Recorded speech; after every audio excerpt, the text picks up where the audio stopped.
Assalamu alaikum warahmatullahi wabarakatuh. Katika nasaha zangu, napenda tu kuweka watu sawa na mimi mwenyewe pia nijiweke sawa.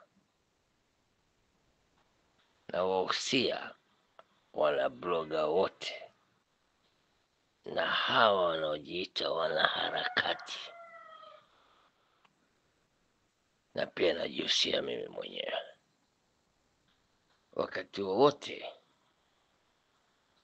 unapokwenda kwenye mtandao ama kwenye hadhira yoyote, ni vizuri uandae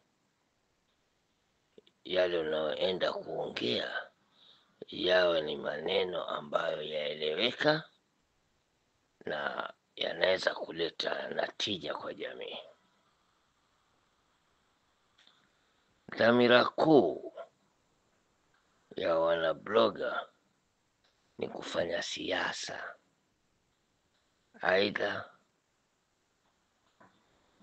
kujaribu kusupport ama kuwaunga mkono wale wanaowapenda wao na kuwakashifu ama kuwaponda wale wengine, na sivyo hivyo. Waweza ukafanya siasa yako ukajieleza sera yako bila kutukana mtu. Vichocheo utakavyovitoa leo ni katika tu sisi twapeana nasaha, hata nyinyi munipe nasaha. Nasaha ya kwanza, mnapokuwa katika ulingo wa siasa ama katika jamii, wacheni kuhusisha familia ama wazazi wa wenzenu.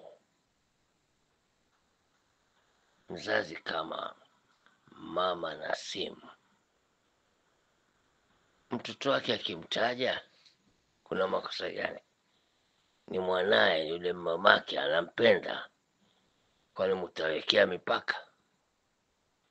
Na pili, yule mama Nasim hana maneno na watu.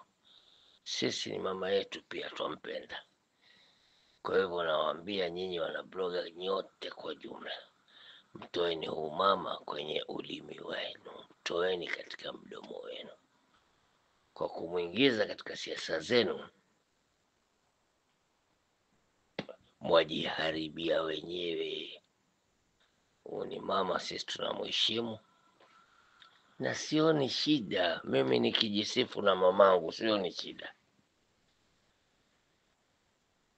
Kama la wachoma mutajasa, lakini nasaha ya leo, mtoweni mama Nasim, mama yetu, si tu mama kigavana Abdulsamad, mama yetu, mtoweni katika ndimi zenu. Siku za nyuma kuna mbunge alikuwa saa zote amtaja mama ambaye yuko mbele ya Mwenyezi Mungu, mama, Mungu amrehemu, mama Kijoho, mama yetu, mama Kulthum. Kwani vito vyenu vizuri nyinyi? Wachaneni na mama za watu, wachaneni na famili za watu, ambianeni nyinyi kwa nyinyi kuhusu masala husika ya kisiasa, ya kiuchumi, ya kijamii na kadhalika. Kwa hivyo kwa sasa, marehemu mama Kulthum mumtoe mdomoni kwenu, mama Nasim mumtoe mdomoni kwenu, pigeni siasa zenu huko. Hiyo nukta ya kwanza. Nukta ya pili, twasema mkono usoweza kukata ubusu. Tunaona wanabloga, mmoja alikuwa akilala akiamka anamkashifu Zamzam na kuchochea kuni kuzidi kuwa na mfarakano baina ya Mama Zamzam na gavana Abdulswamad. Huu uchochezi, usabsabina, umbea si mzuri. Mama Zamzam ambaye ni woman rep na Abdulswamad wenye hawana vita, ni siasa zile. Malumbano yao ni ya kisiasa na wenyewe kwa siasa. Wewe mtu kando enda kuingilia nini? Zungumza wewe yale yataka wewe. Mimi kama nataka changu nitakwenda zungumzia changu, kishapewa changu, ahlan wa sahlan. Yale mabaya siyaoni, nyinyi mwayaona sana. Basi juzi Abdulswamad amemwahidi Mama Zamzam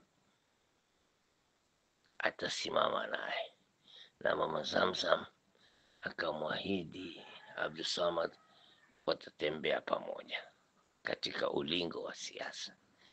Wewe ulikuwa ukipiga makelele, uko wapi? Uko kando. Kama ulikuwa unataka kibarua, ushapewa kibarua. Na la ajabu, nyinyi mwasahau, mlango mmoja ukifungika Mungu hufungua 10, na si milango yote hufunguka. Ni mlango tu ule ulioandikiwa wewe ndio utakufungukia wewe. Kwa hii ni kusema nini? Mwache kupalilia fitina. Ya tatu, ni lazima uwe na malengo ambayo yaweza kuafikiwa, yaweza kuonekana. Sasa kama kuna mwana bloga hapa ashashambulia wabunge wote, yeye mwenyewe hajakomaa kisiasa. Yeye mwenyewe hawezi hata akaita watu 50 mahala. Yeye mwenyewe hatujui wafuasi wake ni wapi, ni akina nani, na ana sera gani. Lakini ataanza Jomvu kule achape, ende Changamwe amchape Omar Mwinyi. Hakusoma. Omar Mwinyi amesoma na yuko na shahada ya business administration. Tuulize sisi walimu, Omar Mwinyi pia ni mwalimu na alikuwa mwalimu mkuu wa bomu. Uliza watu historia zao, si kusema tu. Omar Mwinyi, mheshimiwa wa Changamwe, wacha watu wa Changamwe waongee wao kule. Wewe wakaa huko ya Changamwe ya kuhusu nini? Mzigo wa kichwani, mbona mabega yalalamika? Kwa hiyo ushaponda wabunge wote. Machele, mtu wa kushikashika spika, hajui ongea nini, kazi yake kushika kipaza cha sauti. Machele kazi yafanya, si lazima atukane watu ndio mjue yafanya kazi. Abdulswamad kazi yafanya hivi sasa. Abdulswamad ametia nanga Coast General Hospital, amekaa pale kuhakikisha utendaji kazi katika ile hospitali na mabadiliko yanapatikana. Amehamisha, amegurisha ofisi yake kutoka town hall, ameileta Coast General. Na jana mimi ninamtembelea, nikakute kuna board meeting. Si maneno ya kusikia, mwenyewe nilikuwa Coast General na kwenda kuhakikisha kweli amegurisha ofisi na tamam, ilikuwa ni kweli. Mtakafanya kazi tena vipi? Yuko na chief officers, yuko na MCAs, yuko na ward administrators. Sasa mwataka yeye ingia afagilie mitaa? Nendeni kwa ma MCA wenu waulizeni mbona 1 2 3. Nendeni kwa ward administrators waulizeni. Wachaneni na governor afanye kazi zake za huko juu. Ingine ambayo nataka kueleza ni kuwa ukishatukana hawa watu wote, wewe utakuwa mgeni wa nani? Zamzam hafai, Omar Mwinyi hafai, Badi Talib hafai, Machele hafai, Mishimboko hafai. Haya, tuambie nani wafaa? Ushatukana wote. Mohamed Ali hujamtaja, lakini hao uliotukana utuambie wewe ungetaka nani awe pale badala yao, ama wewe mwenyewe useme wewe wataka kusimama kiti cha Jomvu, cha Changamwe, cha Likoni, cha Mvita, cha Kisauni. Si tu kusema bila kujua wasema nini. Kwa hivyo ukisema, pima maneno yako. Kesho utarudi kwa hao hao unaowakashifu, utake usaidizi, utake ushauri, utake kushirikiana nao. Sasa kila mmoja wewe watitana, utakuwa mgeni wa nani? Kama unapewa pesa na mtu,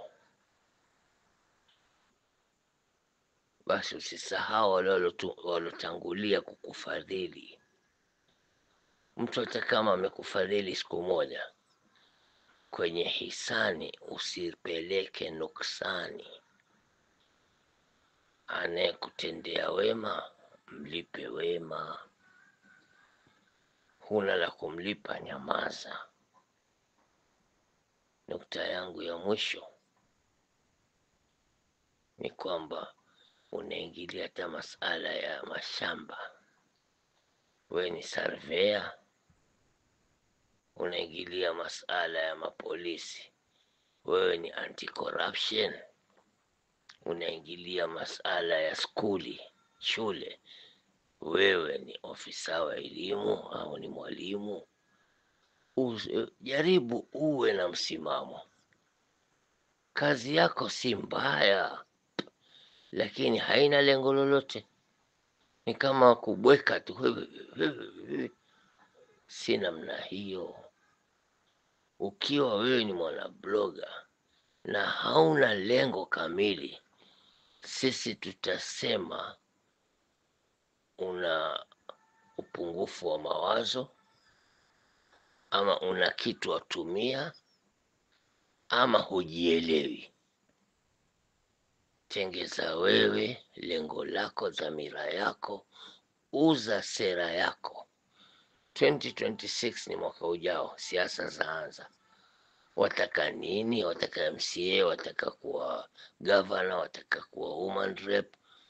Tueleze, uanze kuelekeza sera yako. Si huyu afai, yule afai. Wakikuyu wazuri, Wakikuyu wameendelea. Waarabu wabaya, Waarabu mashoga, sijui Waarabu wabajuni hawafai. Sasa ukishatuka na Waarabu na wabajuni, hawa ndio wenye pwani. Wewe utokako uko pwani, utakuwa mgeni wa nani? Lakini ulimi hauna mfupa. Ulimi umewekewa, umezingirwa na maaskari ambao ni meno. Ulindwe ili usisemeseme. Neno ukishalitoa kutoka kwa ulimi wako, kulifuta ni shida sana. Kwa hiyo utakapozungumza, usifikiri watu hawezi wakakujibu. Kwa mfano, na kumshambulia Nurdin Haji. Nurdin Haji si cheo chako yule, hata mimi si cheo chako. Hebu tafadhali, wewe mwana bloga, wewe mwana siasa, nguvu zako zilekeze katika dhamira yako, na iwe ni dhamira ambayo unaweza ukaitimiza, si kusema sema tu.